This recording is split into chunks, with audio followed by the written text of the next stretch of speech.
Welcome to the Kick Sugar Coach podcast. Join me each week as I interview experts who will share the science of sugar, sugar addiction, and different approaches to recovery.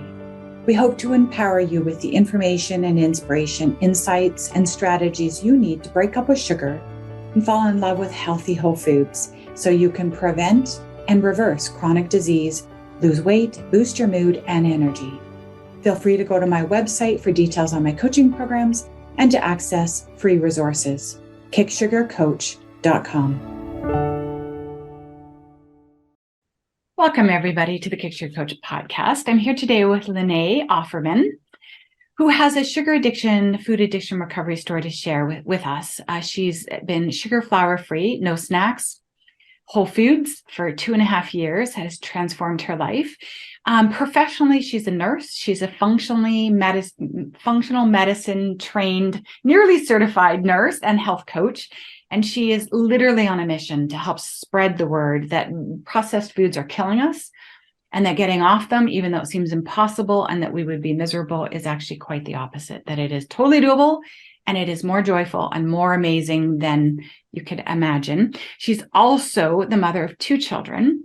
So we often hear, this voice in our head that says, oh, there's going to be a better time when I'm not so busy.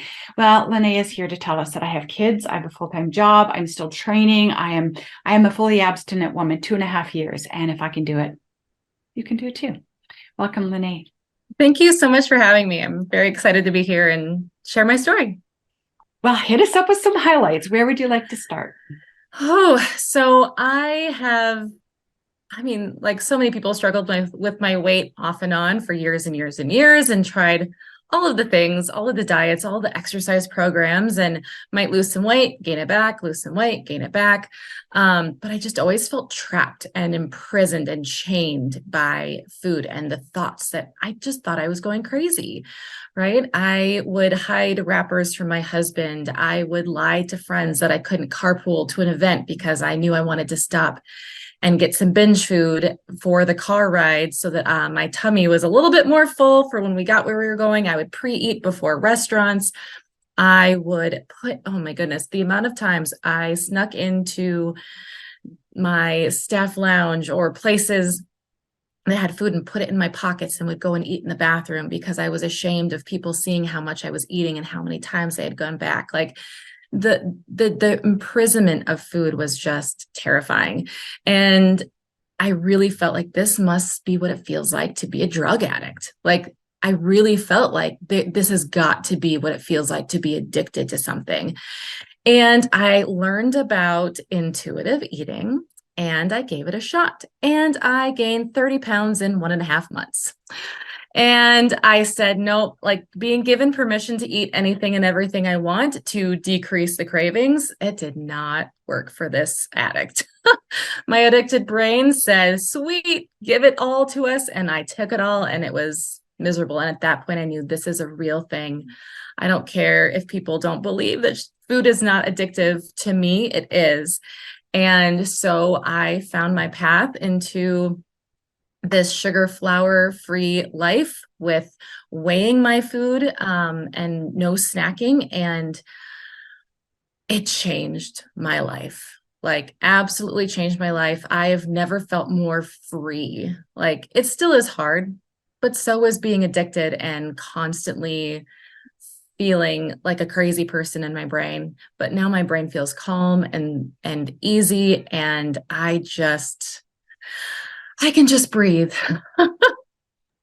I know, and it sounds, before we take up these so-called, or they feel like they're food rules and food prisons, and that we're actually going into jail when we start putting these boundaries around our food. Oh no, I only eat whole foods and 3 meals and no snacks and no sugar, no flour, no sweeteners, no alcohol. And that feels like we are like literally just walking into jail. And so, but you keep talking about how free you feel. How is that possible?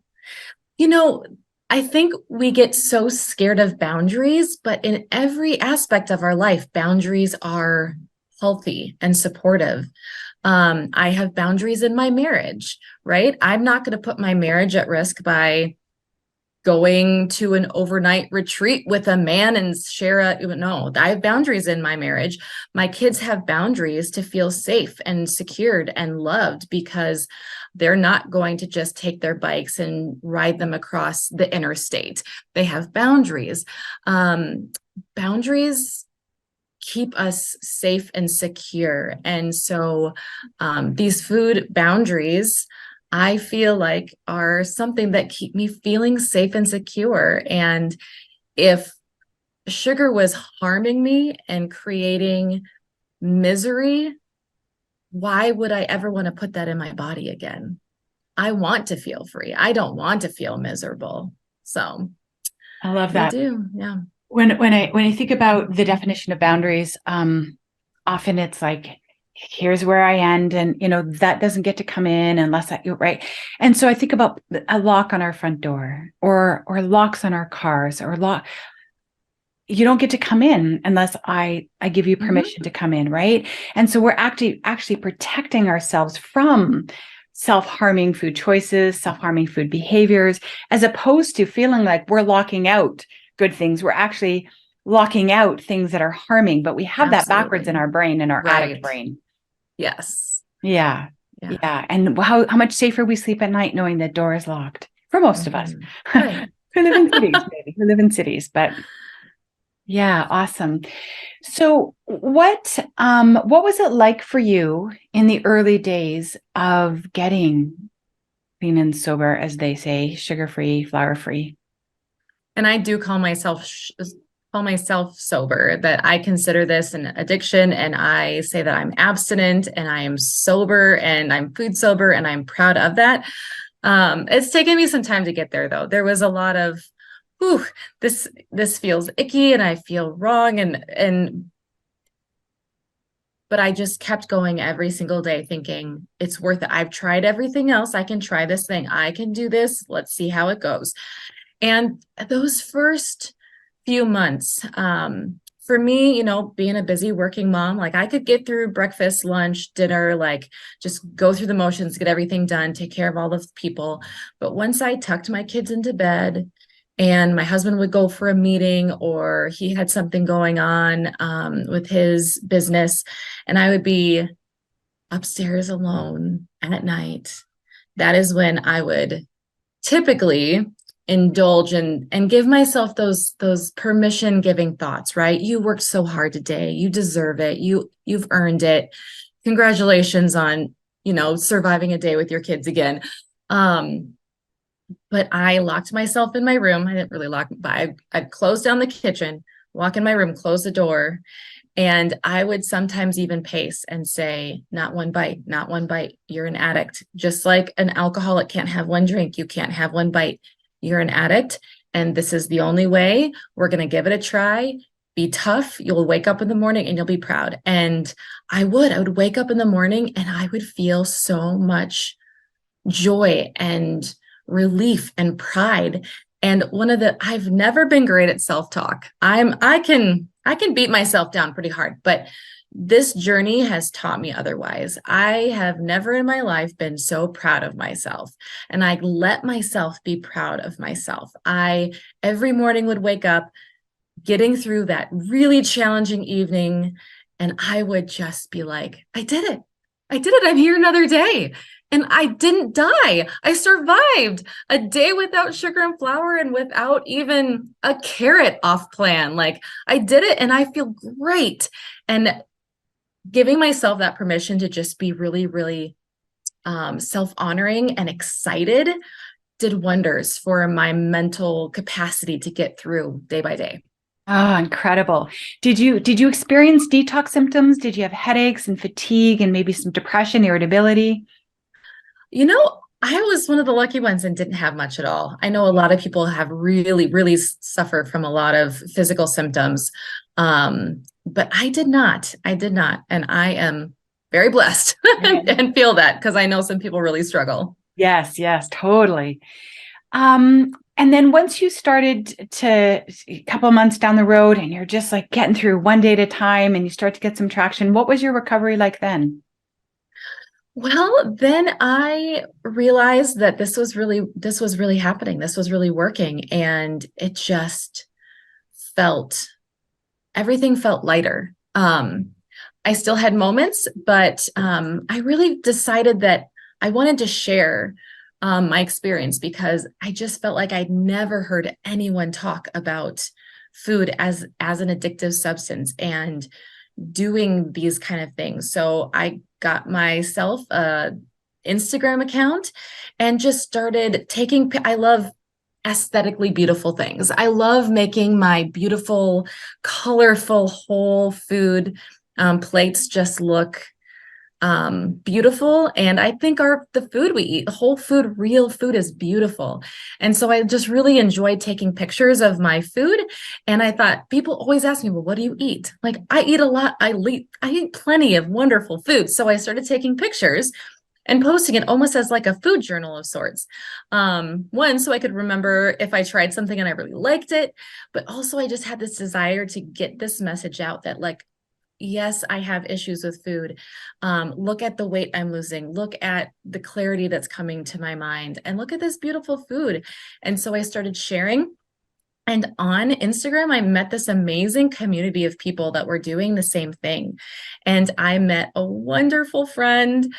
She lives in Canada. I live in the States. We have had a vacation together and met. We're like virtual buddies, but like she has become one of the biggest people in my life. And when we're having a hard day, we're calling each other and supporting each other and crying on the phone to each other. And so finding my community was the thing that really took my recovery program to the next level. Because the first couple months, it was just me in my house doing this completely on my own, no support. I just knew I had to do it. But then as I realized that this is real, I can do this, I can be successful. I realized there was other people doing it as well, and I found them and cultivated this amazing community. And that has been a huge game changer as well for my program. Amazing. A lot of people get the sugar piece. There's science around it. It's processed, it's acidic, it's inflammatory. There's plenty of science now to show it's addictive. But flour's a little bit different. People are like, oh, but it's a whole food. It starts as a grain. It's like I grind my own flour. Like, why is that a bad thing? What would you say to that? Yeah, so flour is still a process. Grinding anything is processing, really. And flour, when we grind it, it removes all the fiber lattice.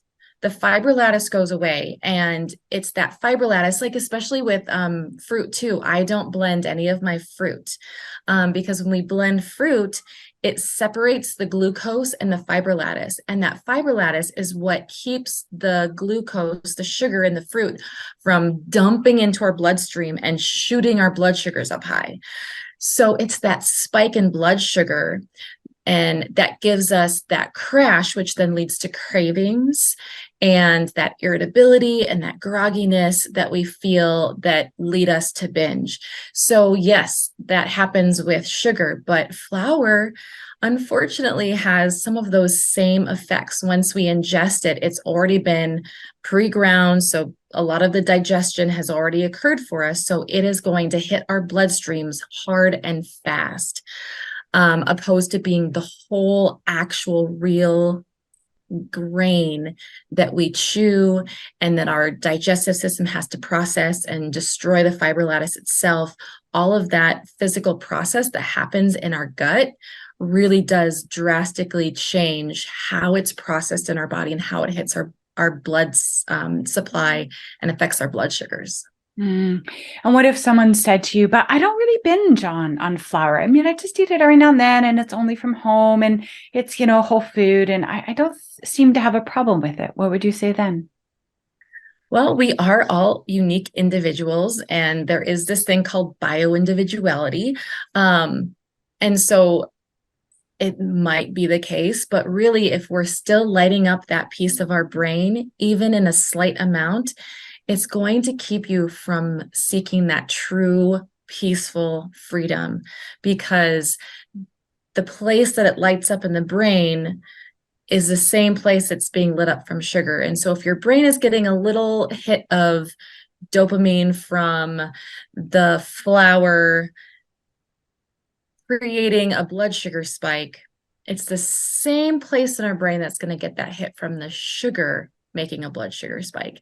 And so even though it doesn't feel as immediately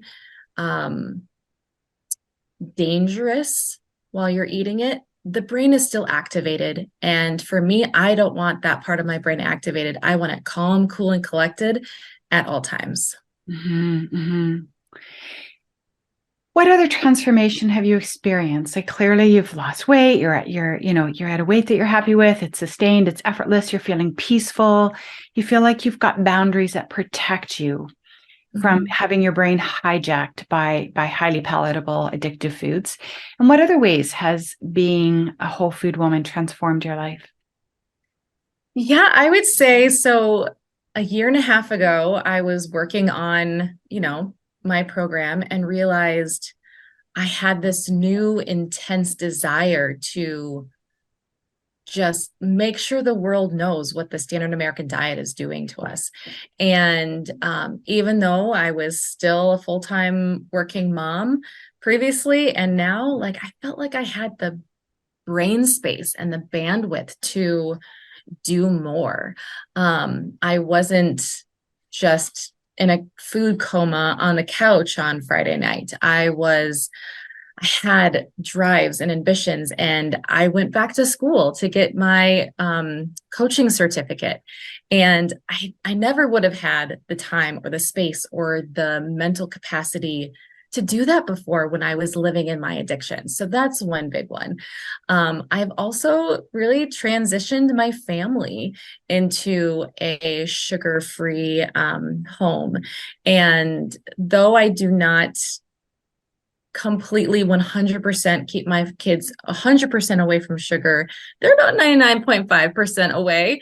And I'm working on teaching them the reasons why, not just saying sugar is bad, but explaining the science. And little kids get it. They're smarter than we think they are. And my kids watch what I do, and they ask questions, and I give them answers, and I don't shy around that with them. So transforming my home. I've always been, as a mom, a very healthy mom, trying to keep my kids very healthy, but there were definitely some changes when I went no flour, no sugar. I mean, we took the honey, the maple syrup out of the house. It's just not necessary. And they eat wonderfully whole, great foods on a daily basis from our house. And when there are maybe special occasions down the road, we consider that and we think about it and we talk through what the best option is to keep our bodies healthy. And yeah, we go from there. And it's just been great to see my kids start to understand, even at 6 and 8. Yeah. I raised my daughter the same. And at some point, I would say by the time she was in grade 2, she started to get very embarrassed, and she was partially teased at school. I would send her with soups that had kale in it that she loves at home, but at school it was like, ooh, what's that green thing? Right. And right. And so she started to feel like, oh, my mom's a food freak, because I would weigh and measure. I was abstinent. I had an abstinent pregnancy. I relapsed after she was born, and I was still nursing. She wasn't quite 1, I don't think. And I was still nursing, and it was devastating to me. It was like, it's one thing. It is one thing to be putting sugar and, harming my own body, but it's a whole other to bring this little baby into this. I don't want to set her up for this addiction, so it was very devastating, but thankfully I got support and I got back on track. But there was this, so she mostly grew up that way. But even then, as she got older, there was this sense of, Mom, it's embarrassing that you're always making a scene at the restaurants. And why do you have to weigh everything? You know what 4 ounces looks like. Why? Right. And so there's times I've thought, yeah, it probably looks really, it looks a little much over the top for our kids. Right. So what is your plans with weighing and measuring? Do you intend to weigh and measure for the rest of your life, and why? If not, why? Or if yes, why? Yeah, I do. Really, we just have today, right? Tomorrow never comes, and I can make that decision for today. And but I do plan on doing this forever because I'm not willing to miss out on my kids growing up because I am focused on my addiction and in the food. And um, so I plan on it. And I have thought about this a lot, having a little girl, right? Like, and even a boy, like boys are hit, especially, the sports playing guys, like, wrestling is big in Iowa where I am. And so like, there's a lot of boys that have issues with food and their weight because of having to stay in a weight bracket. And, I do tell my kids, I say, I need to measure my foods because I need to make sure I get enough. I might not eat enough vegetables, so I need to make sure I get enough. And so far, my kids they haven't had that experience. It's been good so far. They take tofu to lunch at school and they love their tofu. They beg for tofu and they get a little teased here and there, but so far they've been really good with it. They say, I like it. And Yeah. Yeah, it's hard. I mean, do I want my daughter to grow up thinking she has to measure all of her food? No, she's not a food addict. She definitely doesn't have to, but I want her to understand what she puts in her body makes a difference on how her body acts and how it grows and how it functions and how our brains work. So teaching them those basic nutrition things, and they just know mommy has a hard time with food and I have to weigh and measure it to make sure I'm getting the right amounts. So I feel very blessed that I have a very supportive husband. He's not a food addict. He does not weigh and measure his food. He does eat sugar and flour. So they do see the balance, right? They see both of us doing things differently and it's not a one-way street. So I'm hoping that is supportive for them as well. Mm-hmm. Right. And they have each other, which is nice too. Yeah. Yeah. And a husband who's supportive, and there's space and grace for everyone to kind of have their own relationship and to figure out what's the right one. Do you take your scale to restaurants, and how do you protect your abstinence when you're socializing or eating out? Absolutely. That I do not. I have something called the one plate rule.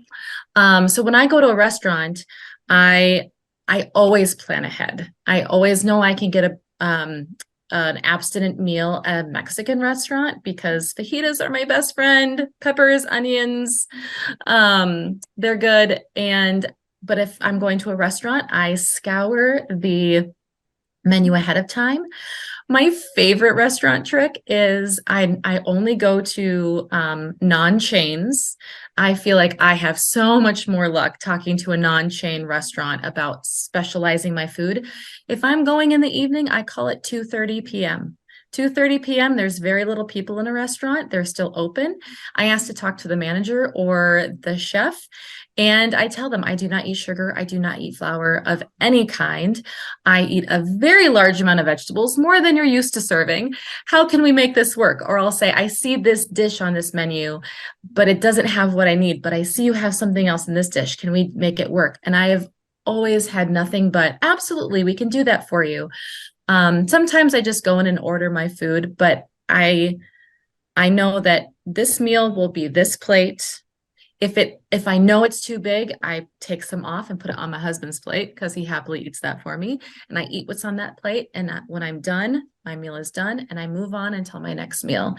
So I do not bring my scale. I know a lot of people do, but I have been able to find a lot of peace around just having those structured boundaries, knowing what I'm going to eat when I walk into a restaurant and eating only and exactly what I've said I'm going to eat.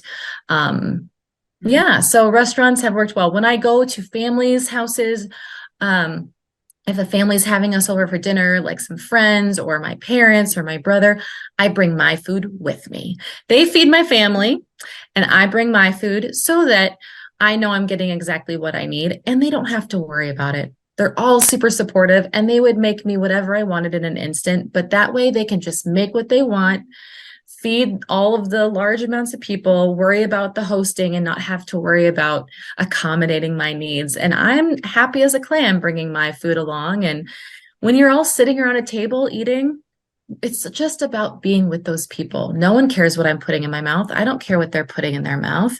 We're just, we're in community around the dinner table, regardless what's on my plate or what's on their plate. Amazing. Is there anything else you would add about your journey, or for people who are still in that place of, oh, I couldn't do abstinence. It seems too black and white. It seems too extreme. Like, what would you say to that? It's extreme to be chained by food. It's extreme to live a life that is tortured by what you're going to eat next, or in the midst of eating, thinking, how am I going to get food next? Or being shameful of what we put in our bodies with our food. That's extreme. That's also extreme. So why not try something that could give you peace and freedom? And yeah, weight loss. That's a great side effect, right? I've enjoyed having lost 90 pounds and kept it off for a year and a half. The mental clarity that comes and the ability to live at peace with myself far outweighs the restrictions or the boundaries or the feeling like this is extreme. It felt extreme for about 3 days. And since then, it has felt nothing but a blessing and a gift. Amazing. Is there anything else you'd like to add? Oh, well, even for people that are not addicted to flour and sugar, that this is reality, that we're living in a time and a culture and a society that ultra processed food is killing us.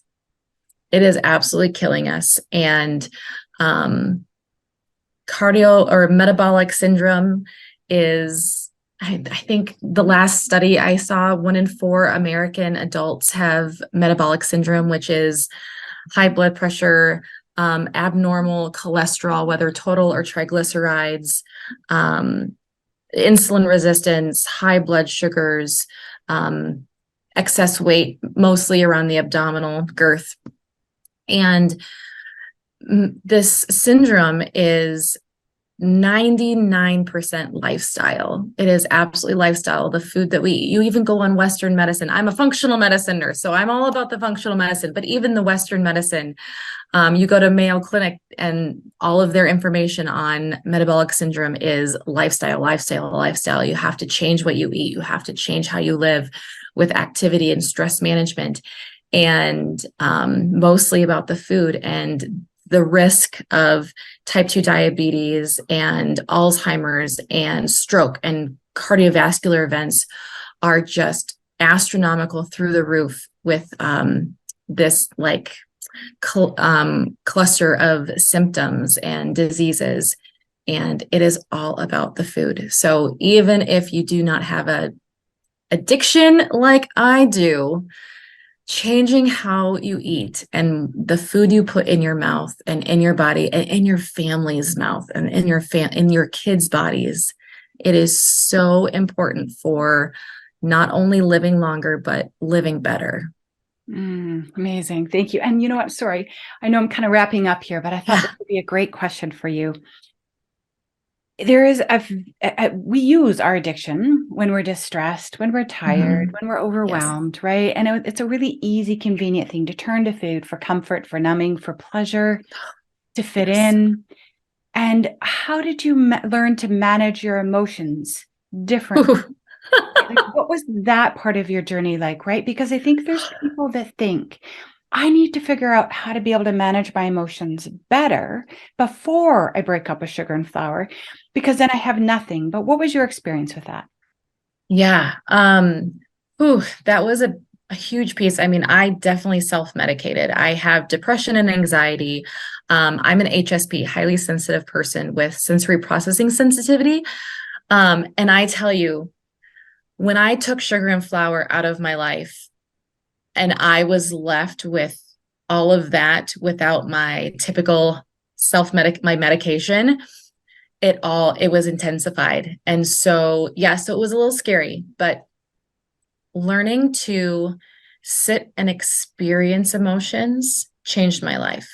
I never sat with an emotion. I never sat with a feeling. It was always shove it down with food, put it in the back burner. We're not going to like do your best to cover it up. No, like we are emotive beings. We are supposed to feel emotions, and an emotion only lasts 5 to 10 seconds long. It's our reaction to the emotions that keep us imprisoned to those thoughts or feelings.